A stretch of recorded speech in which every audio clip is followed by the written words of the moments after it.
Good morning everyone, welcome to knowledge account. তোমাদের একদম নতুন একটা মাস ডিসেম্বর। আজকে 1 ডিসেম্বর 2024-এ কী কী গুরুত্বপূর্ণ কারেন্ট অ্যাফেয়ার্স রয়েছে সেগুলো নিয়ে আলোচনা করব। তার সাথে সাথে আরও এক্সট্রা কী কী স্ট্র্যাটেজিকে হয় সেগুলো আমরা দেখব।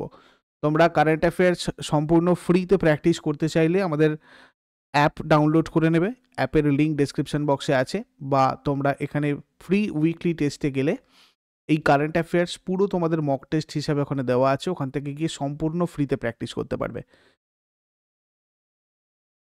আর বুলেট ব্যাচ তোমাদের কালকে পর্যন্ত লাস্ট যে অফার কোড ছিল সেটা শেষ হয়ে গেছে, কিন্তু যারা যারা জয়েন করতে পারোনি তাদের জন্য এখনও 50% ডিসকাউন্টের একটা অফার রয়েছে। তোমরা চাইলে 20 ডিসেম্বরের মধ্যে এই প্রাইসে বুলেট ব্যাচ জয়েন করতে পারো। এটা railway foundation batch, RRB, NTPC এবং railway group D non technical পার্টটার জন্য তোমাদের ব্যাচ চলছে। এই নাম্বারে যোগাযোগ করে নাও আরও ডিটেলসের জন্য।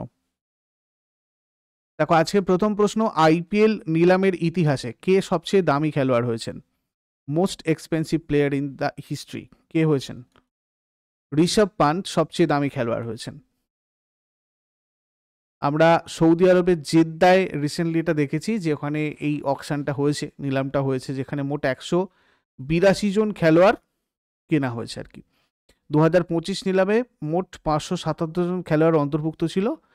এবার মোট 395 জন খেলোয়াড় অবিকৃত ছিল। আইপিএলের ইতিহাসে সবচেয়ে দামি খেলোয়াড় হয়েছেন ঋষভ পান্ত। তাকে কিনে নিয়েছে 27 কোটি টাকায় লখনৌ সুপার জায়ান্টস। ভেঙ্কটেশ আয়ার সবচেয়ে দামি অলরাউন্ডার, কেকেআর তাকে 23.75 কোটি টাকাতে কিনেছে। তারপরে কার সহযোগিতায় আব কোই বেহনা নেহি প্রচারণা শুরু হয়েছে? এটা হচ্ছে ইউনাইটেড নেশন ওমেনের সহযোগিতায় আব কোই বাহানা নেহি। এটা মহিলা আর শিশু উন্নয়ন মন্ত্রক এবং গ্রামীণ উন্নয়ন মন্ত্রক দ্বারা আয়োজিত হয়েছিল। লিঙ্গভিত্তিক সহিংসতা দূর করার লক্ষ্যে এই অভিযান শুরু হয়েছে। আপ কোই বাহানা নেহি।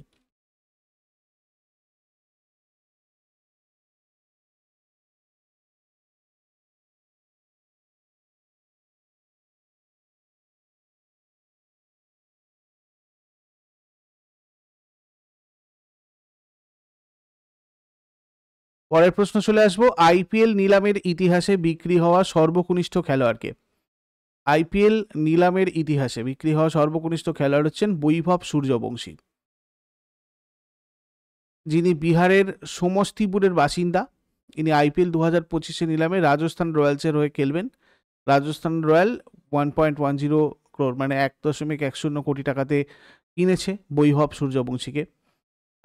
আইপিএল নিলামে চুক্তিবদ্ধ হওয়া সর্বকনিষ্ঠ খেলোয়াড় হয়েছেন ইনি। এনার জন্ম হচ্ছে 2011-তে। এক ভারতীয় ক্রিকেটার, ইনি বিহারের হয়ে খেলেন। বাঁহাতি ব্যাটসম্যান, 12 বছর বয়সে 2024 সালে রঞ্জি ট্রফিতে বিহারের হয়ে প্রথম শ্রেণীর ক্রিকেটে অভিষেক হয়েছিল এনার। রাজস্থান রয়্যালস শিবিরে কুটাপ্পাই তার লিটল বয়ের জন্য, মানে তামিলে এটা দ্য লিটল বয়, কুটাপ্পাই এটা বলা হয়, তো কুটাপ্পাই নামে পরিচিত হচ্ছে এই বৈভব সূর্যবংশী। নেক্সট, প্রধানমন্ত্রী নরেন্দ্র মোদী সম্প্রতি কোন পুরস্কারে ভূষিত হয়েছেন? Doctor Martin Luther King junior global peace অ্যাওয়ার্ডে ভূষিত হয়েছেন রিসেন্টলি প্রধানমন্ত্রী নরেন্দ্র মোদী।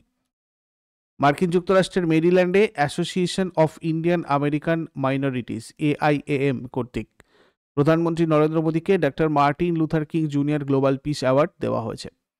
সংখ্যালঘু উন্নয়নের জন্য তাকে এই পুরস্কারটা দেওয়া হয়েছে। Association of Indian American minorities হচ্ছে একটা নবগঠিত এনজিও, নন গভর্নমেন্ট অর্গানাইজেশন, যেটা ভারতীয় আমেরিকান সংখ্যালঘু সম্প্রদায়ের কল্যাণে কাজ করে। তারপরে ভারতে প্রতি বছর কবে সংবিধান দিবস পালিত হয়? কনস্টিটিউশন ডে প্রত্যেক বছর পালন করা হয় 26শে নভেম্বর। ভারতের সংবিধান 1949 সালের 26শে নভেম্বর গৃহীত হয়েছিল। এই দিনটাকে স্মরণ করে সংবিধান সম্পর্কে জনসচেতনতা বাড়াতে প্রতি বছর এই দিনটা পালন করা হয়। আর এই দিনটা 2015 সালে প্রথমবারের মতো পালিত হয়েছিল। তারপর থেকে প্রত্যেক বছর 26শে নভেম্বর সংবিধান দিবস পালিত হয়। কোন দিন প্রতি বছর লালা লাজপত রায়ের মৃত্যুবার্ষিকী পালন করা হয়? লালা লাজপত রায়ের ডেথ অ্যানিভার্সারি পালন করা হয় 17 নভেম্বর। লালা লাজপত রায় লাহোরের ন্যাশনাল স্কুল প্রতিষ্ঠা করেন। ইনি 1920 খ্রিস্টাব্দে AITUC এর সভাপতিত্ব করেন। সাইমন কমিশন বর্জন করেন এবং লাহোরের এর বিরুদ্ধে প্রতিবাদে তিনি পুলিশের দ্বারা লাঠিচার্জে আঘাতে মারা যান।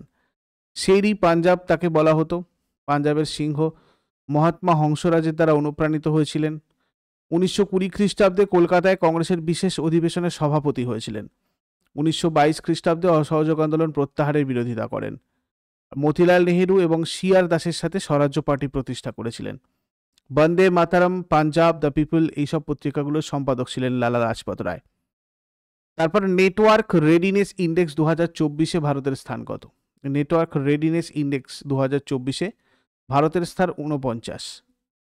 2023 60তম ছিল, আর এই রিপোর্টটা পাবলিশ করে দ্য পোটুল্যান্ডস ইনস্টিটিউট। টপ 5 কান্ট্রিজ হচ্ছে United states of America, Singapore, Finland, Sweden, Republic of Korea. কোন কেন্দ্রীয় মন্ত্রী সম্প্রতি বাল বিবাহ মুক্ত ভারত জাতীয় প্রচারাভিযান শুরু করেছেন? অন্নপূর্ণা দেবী এটা শুরু করেছেন, বাল বিবাহ মুক্ত ভারত। কেন্দ্রীয় মহিলা আর শিশু উন্নয়ন মন্ত্রী অন্নপূর্ণা দেবী সম্প্রতি দিল্লিতে এই বাল বিবাহ মুক্ত ভারত জাতীয় প্রচারাভিযান শুরু করেছেন। এই প্রচারাভিযানটা 2047 সালের মধ্যে একটা উন্নত ভারতের রূপকল্পের সাথে সঙ্গতিপূর্ণ। এর সাথে বাল্যবিবাহ মুক্ত ভারত পোর্টালও চালু করা হয়েছিল। তারপরে সম্প্রতি ব্রাহ্মোস এরোস্পেসের নতুন প্রধান নিযুক্ত হয়েছেন কে? ডক্টর জয়তীর্থ রাঘবেন্দ্র যোশী ব্রাহ্মোস এরোস্পেসের নতুন প্রধান নিযুক্ত হয়েছেন। সম্প্রতি ডক্টর জয়তীর্থ রাঘবেন্দ্র যোশীকে ব্রাহ্মোস এরোস্পেসের নতুন প্রধান নিযুক্ত করা হয়েছে। এই ব্রাহ্মোস এরোস্পেস সংস্থা সুপারসনিক ক্রুজ মিসাইল সিস্টেম তৈরি করে। ডক্টর জয়তীর্থ রাঘবেন্দ্র যোশী ভারতের ক্ষেপণাস্ত্র কর্মসূচিতে বিশেষ করে পৃথ্বী এবং অগ্নি ক্ষেপণাস্ত্র ব্যবস্থায় গুরুত্বপূর্ণ অবদান রেখেছেন। আর এই ব্রাহ্মোস এরোস্পেস এটা হচ্ছে একটা ইন্দো রাশিয়ান বহুজাতিক মহাকাশ এবং প্রতিরক্ষা কর্পোরেশন, যার মূল উৎপাদন কেন্দ্রীভূত হচ্ছে আমাদের ক্রুজ মিসাইল ব্রাহ্মোস। এর সদর দপ্তর নিউ দিল্লিতে রয়েছে। এটা ভারতের প্রতিরক্ষা গবেষণা এবং উন্নয়ন সংস্থা আর রাশিয়ার এনপিও মাসিনো স্ট্রোইনিয়ার মধ্যে একটা যৌথ উদ্যোগ হিসেবে প্রতিষ্ঠিত হয়েছিল।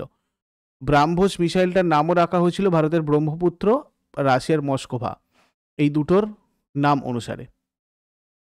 ন্যাশনাল সিকিউরিটিজ ডিপোজিটরি লিমিটেড মানে এনএসডিএল এর এমডি এবং সিইও হিসাবে কাকে নিযুক্ত করা হয়েছে? বিজয় চন্দ এনএসডিএল এর এমডি এবং সিইও হয়েছেন। 29 নভেম্বর 2024 এনএসডিএল এর এমডি আর সিইও হিসেবে নিযুক্ত হয়েছেন Vijay Chanda. National securities depository limited NSDL এর ফুল ফর্ম হচ্ছে ন্যাশনাল সিকিউরিটিজ ডিপোজিটরি লিমিটেড। এটা হচ্ছে একটা Indian central securities depository based in Mumbai. তারপরে ন্যাশনাল মিল্ক ডে কবে পালিত হয়? 26 নভেম্বর পালিত হয় ন্যাশনাল মিল্ক ডে।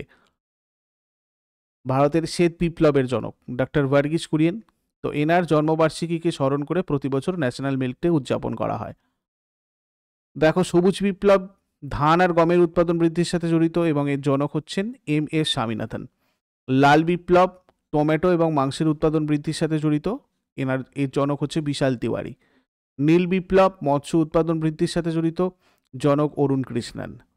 শ্বেত বিপ্লব দুধের উৎপাদন বৃদ্ধির সাথে জড়িত, জনক ভার্গিস কুরিয়েন। স্বর্ণালী বিপ্লব মধু ফল উৎপাদন বৃদ্ধি এগুলোর সাথে সম্পর্কিত, জনক নিরপেক তুতলাজ। গোলাপি বিপ্লবটা চিংড়ির উৎপাদন বৃদ্ধির সাথে জড়িত, এর জনক দুর্গেশ প্যাটেল। রজত বিপ্লবটা ডিমের উৎপাদন বৃদ্ধির সাথে জড়িত, ইন্দিরা গান্ধী হচ্ছেন জনক। আর হলুদ বিপ্লব তৈলবীজ উৎপাদন বৃদ্ধির সাথে জড়িত, বিন্দেশ্বর প্রসাদ সিং হচ্ছে হলুদ বিপ্লবের জনক। সোনালী তন্তু বিপ্লব পাট উৎপাদন বৃদ্ধি, নির্পাক তুতেজ। দেখো, এরপরে আগের দিনের হোমওয়ার্কগুলো সবাই মিলিয়ে নাও।